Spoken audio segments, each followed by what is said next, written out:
Options 38 is a terrific program that allows students who don't necessarily seek or want a traditional approach to education to do it differently. So it allows more academic freedom, and I think it meets the needs of kids that don't want to do a traditional approach. That's the whole point. That's why it was called Options, because it's an option.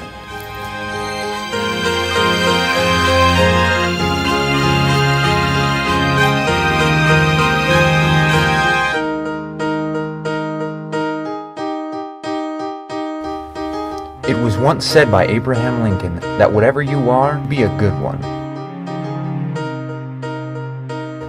This is the story of Options 38, a school within a school and how it all works. The story of our non-traditional students on the way to graduation, why they joined Options 38, and the struggle they dealt with before joining Options.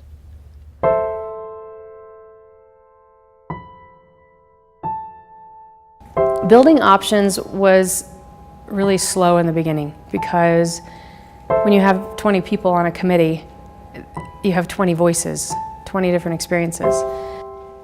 I'm Lori Benton, and back in the day I was Lori Wagner, and the kids called me Mrs. Wagner, and I'm sure a variety of other nicknames. But I started teaching, this is my 17th year in education, and I started here 15 years ago as a chemistry teacher, and then got into administration as a dean. And as a dean of students, which I don't even know if you know what a dean does, but I dealt with all the attendance issues and tardies and discipline stuff. And I realized that we didn't have anything for kids that needed it. So now we have summer school and online and options.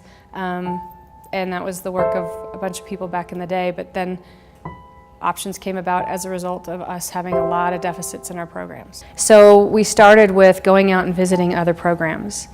And there are some programs that we thought, hey, this is great, we'll steal this piece. Or hey, this is great, we'll steal that piece. Or oh, we would never do that. We don't want to do that at all. And by the end of that experience, by making sure we had a grounded philosophy of who we were, meaning who was Lewis Palmer. And we were, again, we're just one high school at the time. So Lewis Palmer High School had a certain caliber of excellence, and we wanted to make sure that any program that we created maintained that excellence. That was our fundamental belief. And as long as we held on to that, we were okay, I guess.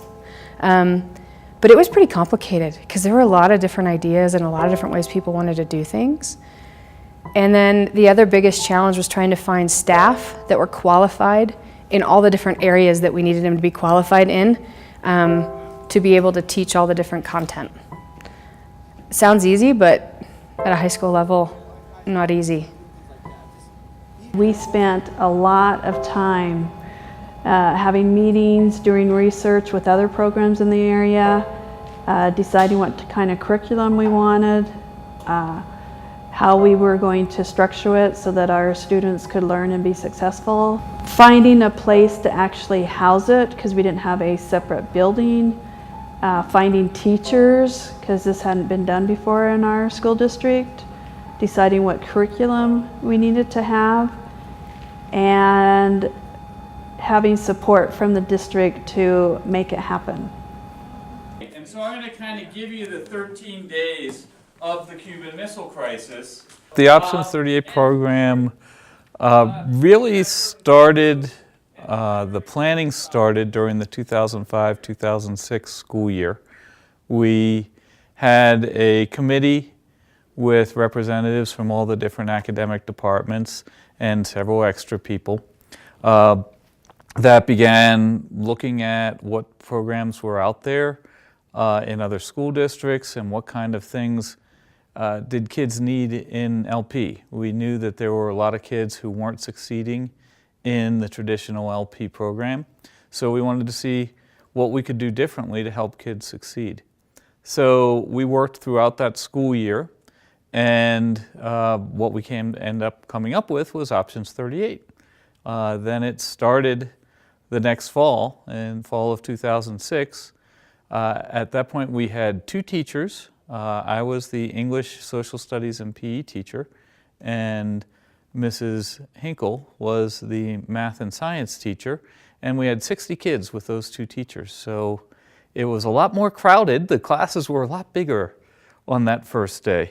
I was one of the first teachers with Mr. Long, and we taught the first year together, and then Mr. Barkey joined us.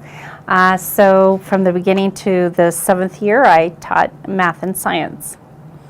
What is the most difficult thing about teaching a core subject to at-risk students? Well, science wasn't too bad because you could physically look at things and see things, and it was something you could touch, and it was something that you could make more alive. But math was very difficult because most of our kids hated math. They felt like they weren't good at it, and so lifting them up and giving them the skills they needed was very difficult. Sometimes in our lives we all have pain, we all have sorrow, but if we are wise, we know that there's always tomorrow. Lean on me when you're not strong, and I'll be your friend. I'll help you carry on, for it won't be long till I'm gonna need somebody to lean on. You just call on me, brother, when you need a hand. We all need somebody to lean on. I just might have a problem that you'd understand.